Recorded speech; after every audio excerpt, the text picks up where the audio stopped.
کیا کبھی آپ نے یہ سوال خود سے پوچھا ہے کہ اگر محمد علی جناح سیاست میں نہ آتے تو کیا پاکستان وجود میں آتا؟ سوچیں، ایک ایسا شخص جو ابتدا میں ہندو مسلم اتحاد کا سب سے مضبوط حامی تھا، جو کانگریس کا ستارہ سمجھا جاتا تھا، جسے خود انگریز best ambassador of Hindu Muslim unity کہتے تھے، آخر وہ شخص مسلمانوں کی علیحدہ ریاست کا سب سے بڑا مطالبہ کرنے والا کیسے بن گیا؟ یہ تبدیلی ایک دن میں نہیں آئی، یہ نہ کسی تقریر کا نتیجہ تھی، نہ کسی جذباتی نعرے کا۔ یہ تبدیلی ناکامیوں سے گزر کر، سیاسی دھوکوں کو دیکھ کر اور ایک پوری قوم کے مستقبل کو خطرے میں دیکھ کر پیدا ہوئی۔ یہ کہانی ہے ایک قانون دان کے قومی رہنما بننے کی، ایک تنہا آواز کے قوم کی آواز بننے کی، اور ایک خواب کے حقیقت بننے کی۔ آج ہم جس پاکستان میں سانس لے رہے ہیں وہ کسی اتفاق کا نتیجہ نہیں، وہ ایک انسان کی ذہنی جنگ، سیاسی بصیرت اور غیر متزلزل عزم کی پیداوار ہے۔ تو آئیے آج ہم قائد اعظم کو نصاب کے 14 نکات کی سطروں سے ہٹ کر ان کی اصل جدوجہد سمجھتے ہیں، کیونکہ محمد علی جناح صرف ایک نام نہیں، ایک مکمل کہانی ہے۔ کہانی کیا ہے؟ آئیے جانتے ہیں قلب فیصل کے ساتھ۔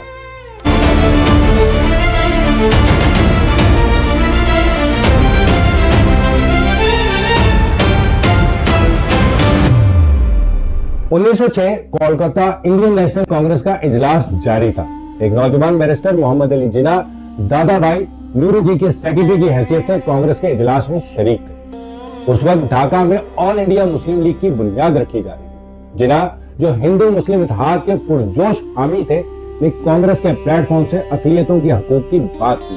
ایک صحافی نے ان سے پوچھا کہ مسٹر جناح، کیا آپ کو لگتا ہے کہ ہندو اور مسلمان کبھی ایک قوم بن سکتے ہیں؟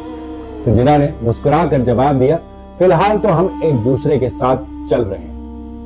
اس وقت کسے معلوم تھا کہ یہ فی الحال ایک دن دو قومی نظریے میں بدل جائے گا اور یہی شخص مسلمانوں کی علیحدہ ریاست کا معمار بنے گا۔ یہ وہ لمحہ تھا جب ایک ذہن میں سوال کا بیج بویا گیا، جو ایک دہائی بعد ایک مضبوط نظریے کی شکل اختیار کر گیا۔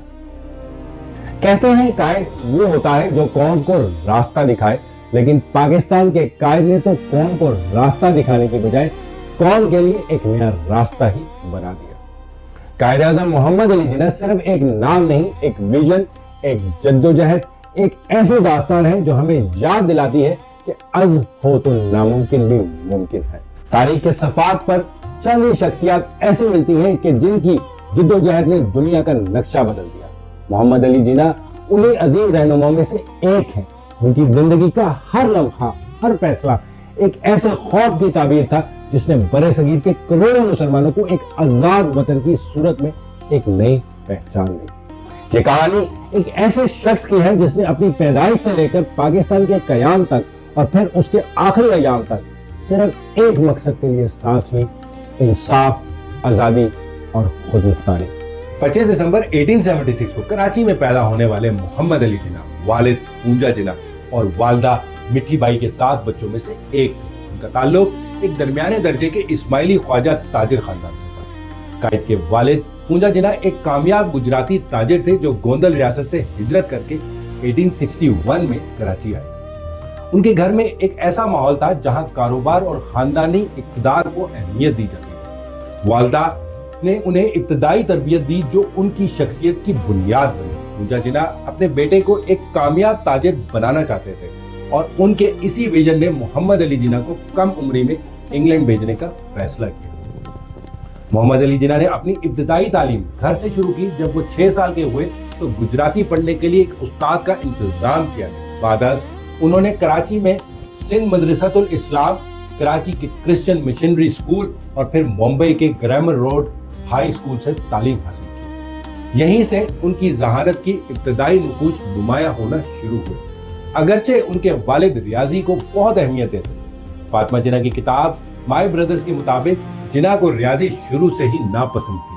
ان کے تعلیمی سفر نے انہیں ایک وسیع نقطۂ نظر دیا جو ان کی آئندہ زندگی کے لیے سنگ میل ثابت ہوا۔ 1892 میں محض 16 سال کی عمر میں محمد علی جناح کو ان کے والد نے مزید کاروباری تجربہ حاصل کرنے کے لیے انگلینڈ بھیج دیا، مگر ان کا رجحان قانون کی طرف تھا اور 1893 میں وہ برطانیہ پہنچے اور لندن کے مشہور لنکنز ان میں قانون کی